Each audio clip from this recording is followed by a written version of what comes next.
지금 라디오는 물론 TV로도 생중계 되고 있고, 방금 전 저희 PD가, 책임 PD가 포털에서 실검 1위를 하고 있다고 뉴스 공장은.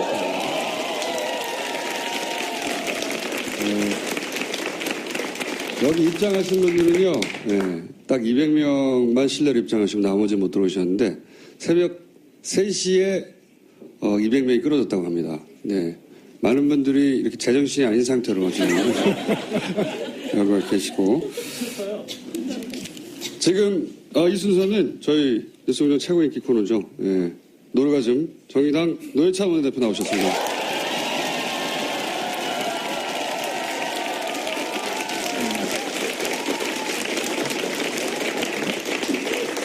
새벽 3시에 줄을 서려면 어제 밤에 오신 분들이 있거든요. 예, 그렇죠. 예. 10시 왔어요. 가족은 누가 지키냐고요. 제가 이렇게 새벽에 이렇게 많이 올 줄 모르셨죠? 예, 알면 이상한 거죠. 예, 이게 저는 그런 사이대로 와서 보니까 왜 이게 기네스북에다가 네. 이 시간에 공개 방송하는 거는 아마 세계적으로도 유례 없을 것 같은데 세계사적으로도 유례 없고 기네스북에 신청하면 아마 기록으로 공인받지 않을까 생각됩니다. 그 말씀 하시니까 다음 공개 방송은 말이죠. 기네스 측에다가 신고를 하고 세계 신기록에 도전하는 것으로. 근데 이제 오늘 이 자리에 못 오셔서 이 장면을 못 보시는 분들에게 설명을 드리자면 안에도 200여 명, 밖에는 더 많은 분들이 서서 서성이고 계세요. 예. 기괴한 장면입니다. 자, 첼로 연주 어떻게 됐습니까? 입 다물어서 어떻게 됐습니까? 우리 만만치 않습니다. 서로 맞교환하기로 했는데, 예. 제가 이제 언어의 마술사라고. 근데 많은 분들이 물어봐요. 사전에 대본이 있냐고. 보세요. 아무것도 없죠. 예. 정말로 언어의 마술사고요. 참고로 정청래 전 의원은 제가 언어의 맙소사라고 부릅니다.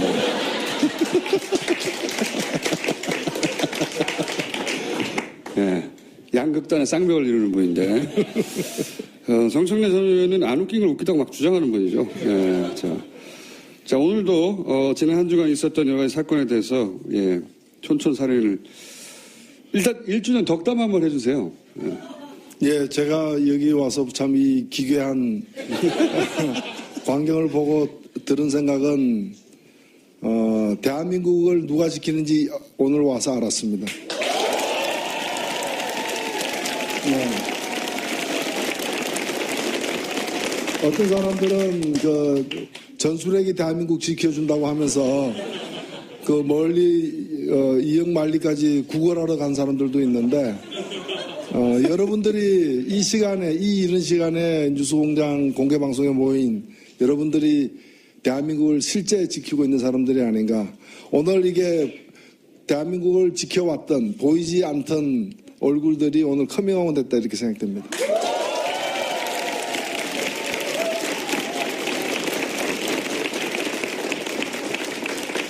말도 참 예쁘게 잘하세요. 얼굴까지 예뻤으면 좋았을 뻔했는데.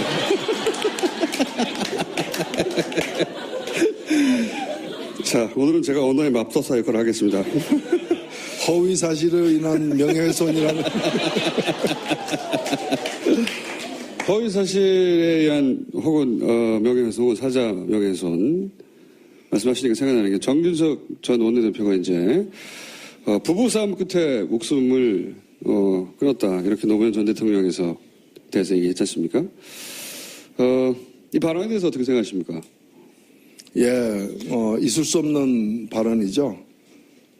저는 사람으로서 해서는 안 될 그 선을 넘어섰다고 봅니다.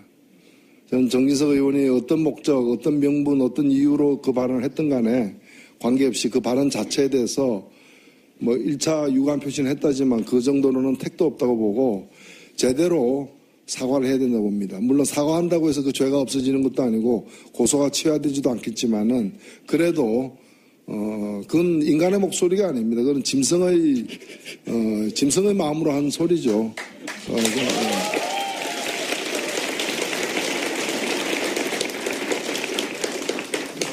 본인이 총대를 맸는지 관련해서 많은 이야기를 했어요. 예를 들어서 문화계 블랙리스트에 대해서 문성근, 김여시에 대해서도 뭐라고 했냐면 밥을 굶었나, 린치를 당했나, 징역을 살았나, 왜 이렇게 호들갑을 떠냐는 취지의 이야기죠. 예. 이런 발언에 대해서 어떻게 생각하십니까? 역시 정진석 의원이 한 말인데. 그래서 그 발언을 듣고 무슨 생각을 할 필요가 있습니까? 옆에 있으면 한 대 때려주고 싶은데.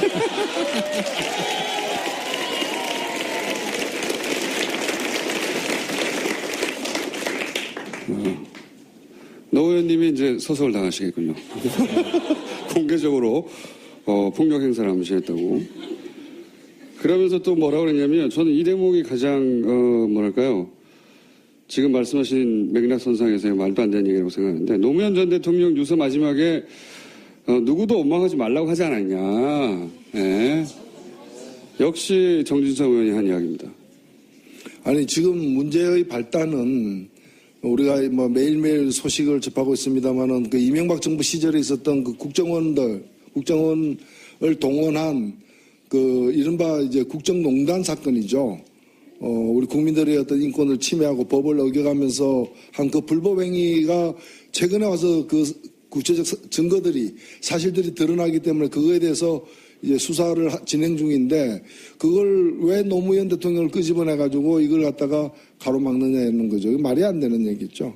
여기서 자신들의 어떤 그 범죄 행위 또 잘못들이 드러나는 걸 두려워 가지고 뭐 이 온전한 정신으로 할 수 없는 그런 온갖 저 폐악질들을 지금 하고 있다고 저는 그렇게 봅니다. 이게 의도가 있는 거겠죠? 네. 그래서 그걸 통해서 뭔가를 방어하려고 이제 하는데 그게 방어가 되겠습니까? 오히려 자기 죄목을 갖다 하나 더 하는 그것밖에 안 된다고 생각됩니다. 이런 얘기 들었어요. 적폐청산은 갈등과 분열을 증폭시켜서 악순환을 반복한다. 그러니까 이제 이게 속내가 들어가 있는 거죠. 예. 더 이상 옛날 얘기를 꺼내지 말라고 하는 얘기인데. 아니 깡패를 갖다가 도둑질한 사람을 잡으니까 그래서 메시의 어느 집에 가서 뭘 훔쳤냐 이렇게 조사하니까 사생활 침해라고 얘기하는 거. 그럼 똑같은 거지 지금.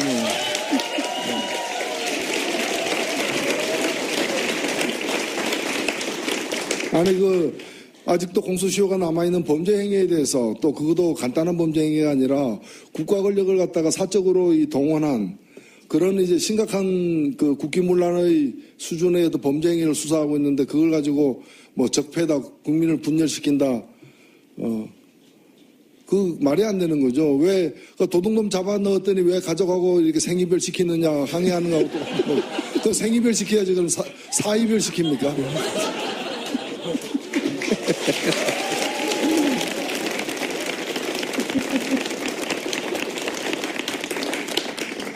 이런 이야기는 이제 그쪽 진영에서 전방위로 터져나와요. 장재현 의원도 노무현 상여를 부여잡고 한풀이 하는 걸 중단해야 한다. 이렇게 얘기했거든요. 아니 그러니까 좀 자신들의 어떤 그 심각한 도저히 어떤 변명할 수 없는 그런 치부들이 또는 과거의 범죄 행위들이 드러나니까 그걸 자꾸 이제 노무현 전 대통령의 억울한 죽음에 대한 어떤 보복이다는 식으로 이걸 갖다가 폄훼하는 거죠. 그걸 통해서 결국 노리는 거는 뭐냐? 결국 노리는 거는 이 자신들의 어떤 범죄 행위를 갖다가 물타기 해가지고 덮자는 거죠. 여기에 넘어가서는 저는 안 된다고 봅니다. 알겠습니다. 예. 이건 어떻습니까? 김명수 대법원장 인준안이 이제 천신만고 때 통과가 됐습니다. 예, 통과가 됐고, 그런데 이제 국민당이 역할을 한 건 사실이고요. 근데 인준 직전에 당내 중진들로부터 대표가 입장을 내놔야 된다, 가부간에. 이런 요청을 받았어요. 근데 마지막까지 입장 정리 안 하고 모호하게 갔거든요. 왜 그랬다고 보십니까, 안철수 대표가? 저는 제가 그 상황을 보면은 김명수 대법원장 후보가 대법원장 되어야 된다라고 찬성하는 입장이 있으면 그런 태도를 취할 수가 없어요. 근데 반대하는 입장이었다면 그런 태도를 취할 수밖에 없어요. 반대한다고 노골적으로 얘기하면은 그것도 후폭풍을 또 이렇게 맞아야 되기 때문에 반대는 하면서 후폭풍을 맞지 않으려고 하다 보니까 애매모호한 태도를 취하고 있는 게 아니냐. 근데 이걸 마치 무슨 자유투표가 아주 정당한 것처럼 얘기하는데 저는 묻고 싶어요. 대법원장이 누굽니까? 상권분립의 한 축이잖아요. 대통령 다음이잖아요. 그럼 대통령 선거 때도 그러면 자유투표했어요? 국민의당 대통령 선거 때 자유투표했어요? 누구든 누가 돼도 좋다. 그리고 누굴 찍어도 당원의 권리다. 그러지 않았잖아요. 국민의당은 안철수 찍으라고 그렇게 얘기한 거 아니에요.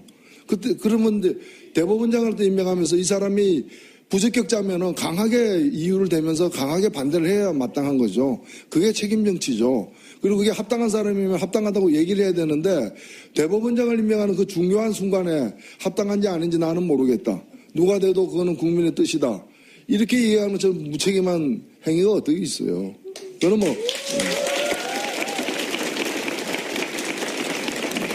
아니 고속도로에서 100km 이상 달리면서 핸들에서 손 놓고 자율 주행하고 있다 얘기가.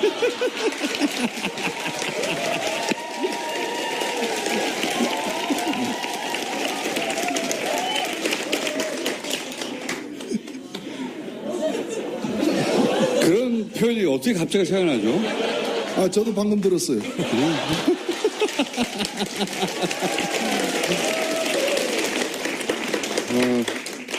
정청래 전 의원은 준비해 오거든요.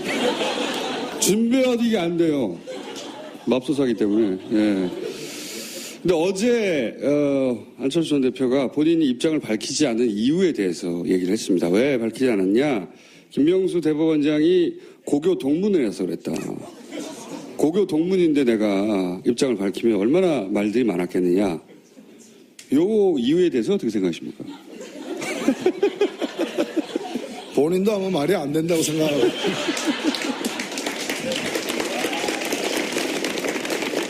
아니 고교 동문 이 대법원장 문제에 왜 고교 동문이 튀어나옵니까? 부산고 3년 선배로 사법부의 지금 심각한 상황이나 기존 대법원장에 대한 일선 판사들의 불신이 굉장히 드높습니다. 각종 여론조사를 통해서 확인되고 있는데 이 심각한 상황에서 새 대법원장이 과연 적격자냐 아니냐는 어느 때보다도 관심이 지금 모아져 있는 대목인데 여기서 고등학교 동창이냐 아니냐 그런 식으로 따지면은 이번 대법원장도 저하고도 같은 동창에 속해 있어요. 왜냐하면 거기가 중고등학교가 하나의 동창회로 엮여져 있기 때문에 부산 중고등학교 동문회에 제가 그 사람 3년 선배로 지금 돼 있어요.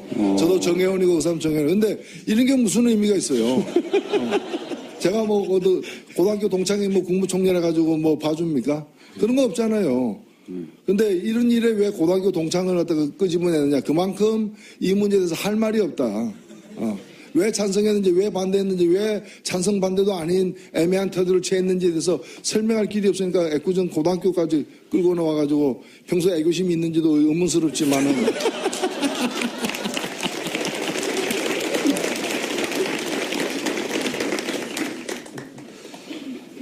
이건 어떻습니까? 바른정당 소위 자강파들이 계속 순환을 당하지 않습니까? 이원재 대표도 그렇고 남경필 도지사도 그렇고 이게 이제 우연인지 아닌지 미심적인 구석이 있긴 한데 그것과 별개로 효과는 일단 자강파가 위축되는 거예요. 예. 이렇게 되면 자유한국당과 바른정당 사이의 통합의 가능성 어떤 형식으로든 점점 높아지고 있는 거겠죠? 두 당의 온전한 형태로의 통합의 가능성은 그렇게 높아 보이지는 않습니다만은 바른당에서 적지 않은 수의 분들은 마음을 정한 게 아닌가 이렇게 사실은 보여지고요. 그래서 그것이 생각보다 좀 당겨져서 지방선거 앞에 실현될 가능성도 있고 어찌 보면 지금 정당 구조 자체가 대부분의 정당들이 굉장히 불안정한 상태에 놓여 있습니다. 지금 뭐 제가 볼 때는 뭐 민주당과 정의당 빼고는 뭐 자유한국당 같은 경우에는 사실은 이게 정치적으로는 이미 파산 선고를 받은 부도가 났는데 회사가 계속해서 이제 사장이 출근하고 있는 그런 상태죠. 이게 아니 박근혜 지금 정권이 교체된 게 아니라 제가 여러 번 말씀드립니다만 정권이 교체된 게 아니라 박근혜 정권이 붕괴된 거거든요. 그러면 그 정권을 떠받쳤던 그 당도 따라서 없어져야죠.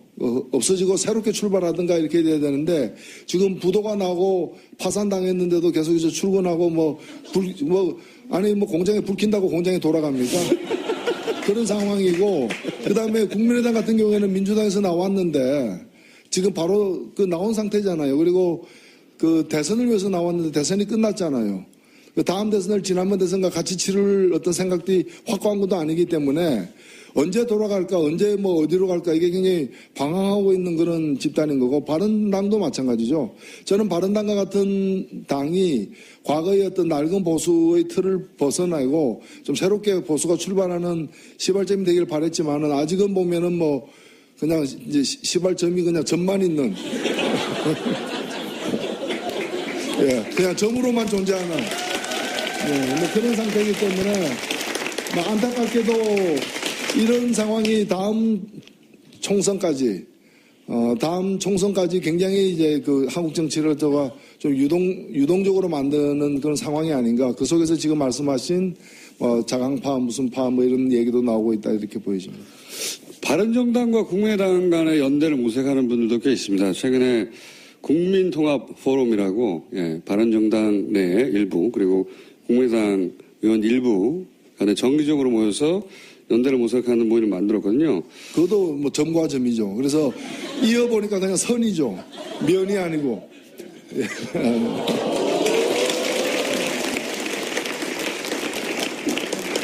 제가 아침에 수학 얘기 잘 안 하는데. 정의당은 어떻게 되는 겁니까? 정의당은 그러면? 정의와 함께 하는 거죠. 정의당은 아시다시피 아직 우리 국민들의 신뢰와 지지를 받는데 여러 부족한 점도 많고 지금 의석도 얼마 되진 않습니다만은 앞으로 여러 차례 이제 그런 테스트, 그러니까 선거가 있기 때문에 그런 선거를 통해 가지고 정의당이 나름대로 유일한 진보 야당으로서 또 제 역할을 하는 게 한국 정치에도 저는 도움이 될 수 있다고 보고 그런 역할을 좀 더 키워나가기 위해서 계속 노력을 할 생각이고 여러분들도 많이 좀 관심을 가져주십시오. 아침이 있는 삶. 예. 아니, 막 박수 치지 마시고요. 통상은 저녁이 있는 삶이라고 하는데 방금은 아침이 있는 삶이라고 하셨어요. 아침이 있는 삶이란 거는 뭔가 하면 저녁에 있는 삶은 그 자체로서 굉장히 소중하고 여전히 중요합니다. 다만 그럼 아침은 뭐냐?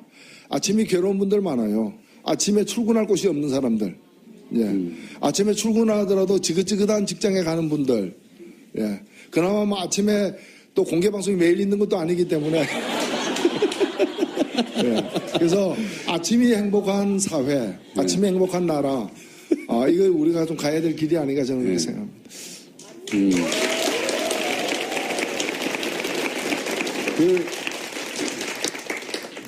좋은 표현입니다.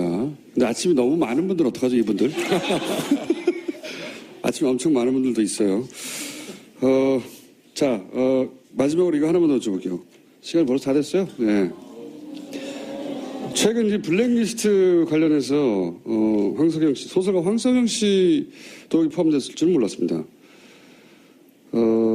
김미화 씨, 그 외 많은 분들이 등장하고 있는데, 노회찬 의원은 왜 여기 안 나오죠?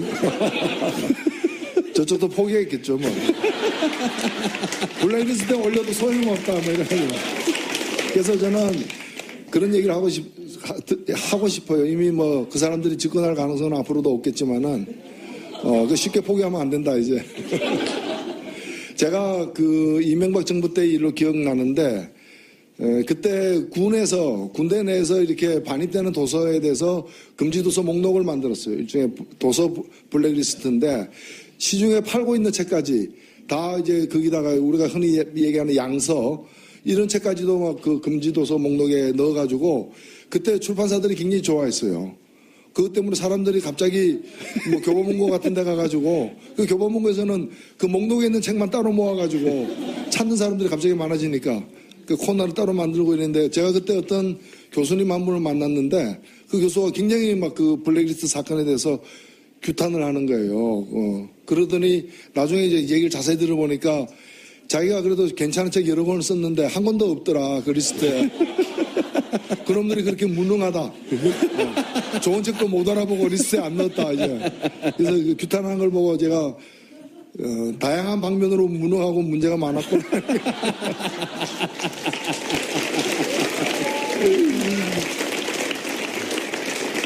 근데 리스트에는 없으시지만 본인이 겪은 일은 상당하잖아요, 사실은.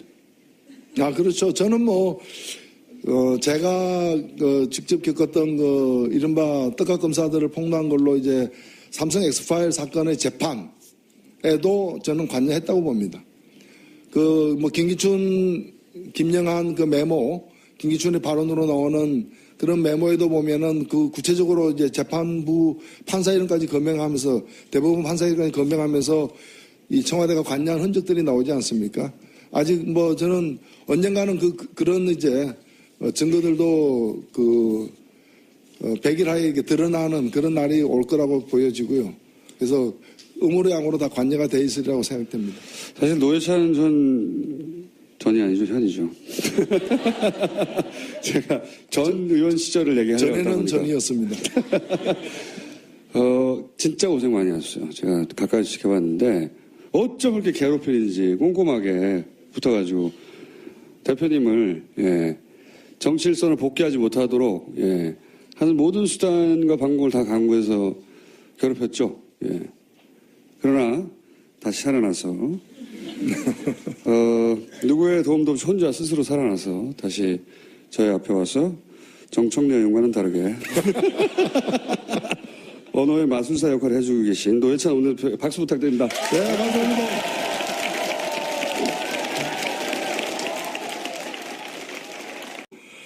예, 알면 이상한 거죠.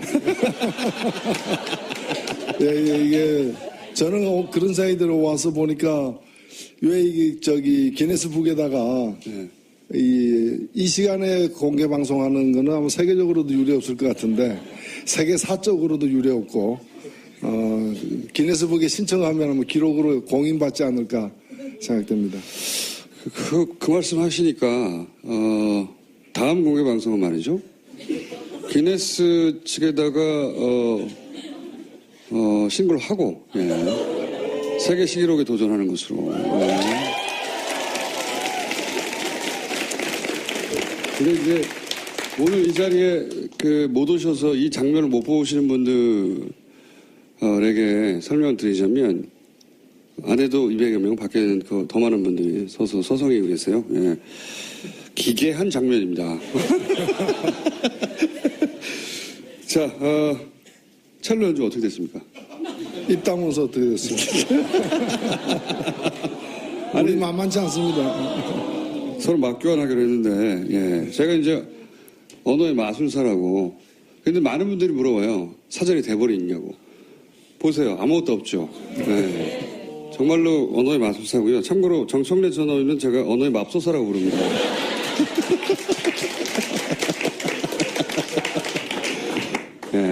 양극단의 쌍벽을 이루는 분인데 정청래 전 의원은 안 웃긴 걸 웃기다고 막 주장하는 분이죠. 자 오늘도 지난 한 주간 있었던 여러 가지 사건에 대해서 촌철살인을 일단 1주년 덕담 한번 해주세요.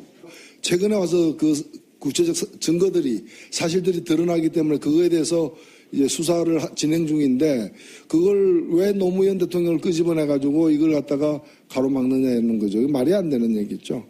여기서 자신들의 어떤 범죄 행위 또 잘못들이 드러나는 걸 두려워 가지고 이 온전한 정신으로 할 수 없는 그런 온갖 폐악질들을 지금 하고 있다고 저는 그렇게 봅니다.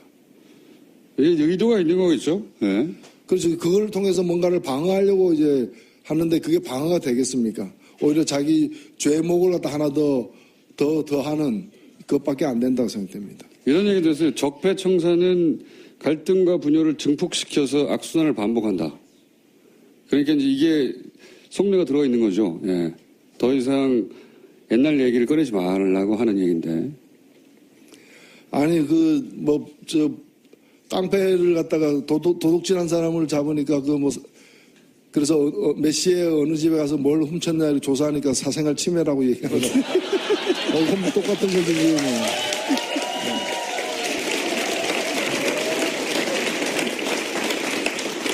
아니 아직도 공소시효가 남아있는 범죄 행위에 대해서 또 그것도 간단한 범죄 행위가 아니라 국가 권력을 갖다가 사적으로 동원한 그런 이제 심각한 그 국기문란의 수준의 범죄 행위를 수사하고 있는데 그걸 가지고 적폐다 국민을 분열시킨다 그 말이 안 되는 거죠. 왜 도둑놈 잡아 넣었더니 왜 가져가고 이렇게 생이별 시키느냐 항의하는 거하고 그 생이별 시켜야지 그럼 사이별 시킵니까?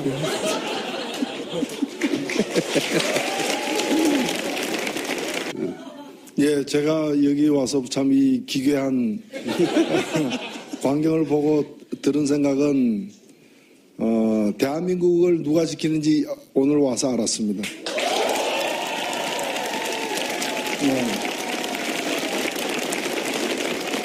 어떤 사람들은 전술핵이 대한민국 지켜준다고 하면서 멀리 이역만리까지 구걸하러 간 사람들도 있는데 여러분들이 이른 시간에 뉴스공장 공개방송에 모인 여러분들이 대한민국을 실제 지키고 있는 사람들이 아닌가. 오늘 이게 대한민국을 지켜왔던 보이지 않던 얼굴들이 오늘 커밍아웃 됐다 이렇게 생각됩니다.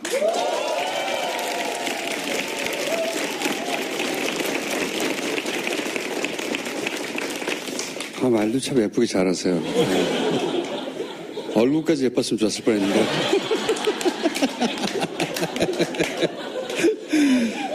자, 오늘은 제가 언어의 맙소사 역할을 하겠습니다. 허위 사실로 인한 명예훼손이라는.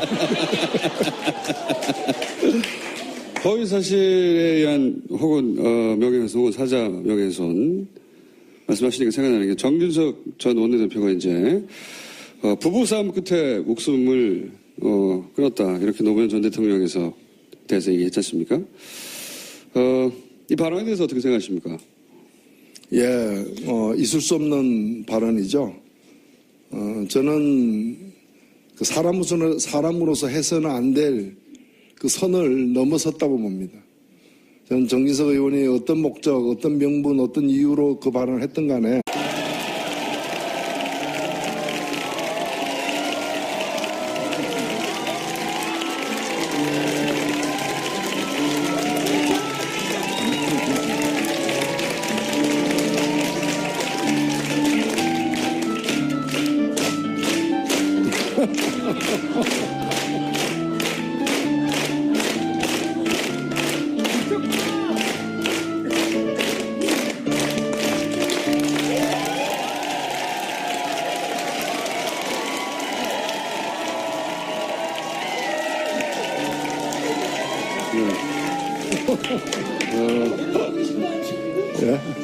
지금 라디오는 물론 TV로도 생중계 되고 있고 방금 전 저희 PD가 책임 PD가 호텔에서 실검 1위를 하고 있다고 뉴스공장은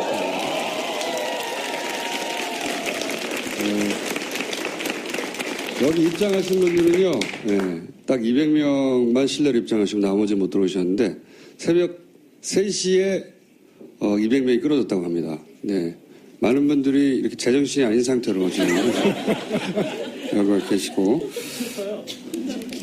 지금 이 순서는 저희 뉴스공장 최고 인기 코너죠. 예. 노래가즘 정의당 노회찬 원내대표 나오셨습니다.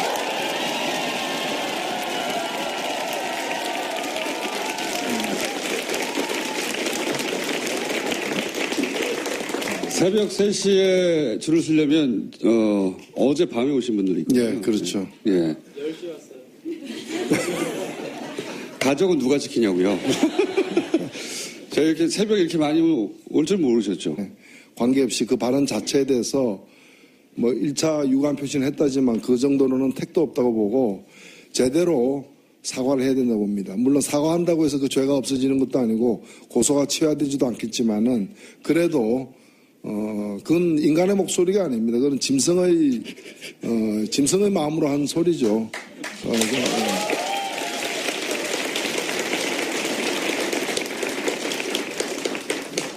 본인이 총대를 맸는지 관련해서 많은 이야기를 했어요. 예를 들어서 문학의 블랙리스트에 대해서 문성근 김미아 씨에 대해서도 뭐라고 했냐면 밥을 굶었나, 린치를 당했나, 징역을 살았나, 왜 이렇게 호들갑을 떠냐는 취지의 이야기죠. 예. 이런 발언에 대해서 어떻게 생각하십니까? 역시 정진석 의원이 한 말인데. 그래서 그 발언을 듣고 무슨 생각을 할 필요가 있습니까? 옆에 있으면 한 대 때려주고 싶은데.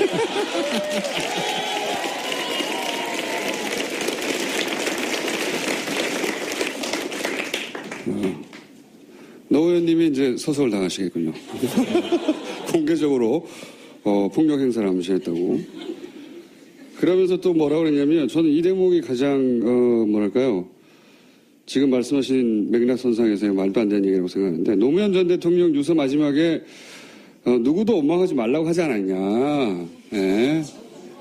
역시 정진석 의원이 한 이야기입니다. 아니 지금 문제의 발단은 우리가 뭐 매일매일 소식을 접하고 있습니다만은 그 이명박 정부 시절에 있었던 그 국정원을 동원한 그 이른바 이제 국정농단 사건이죠. 우리 국민들의 어떤 인권을 침해하고 법을 어겨가면서 한 그 불법 행위가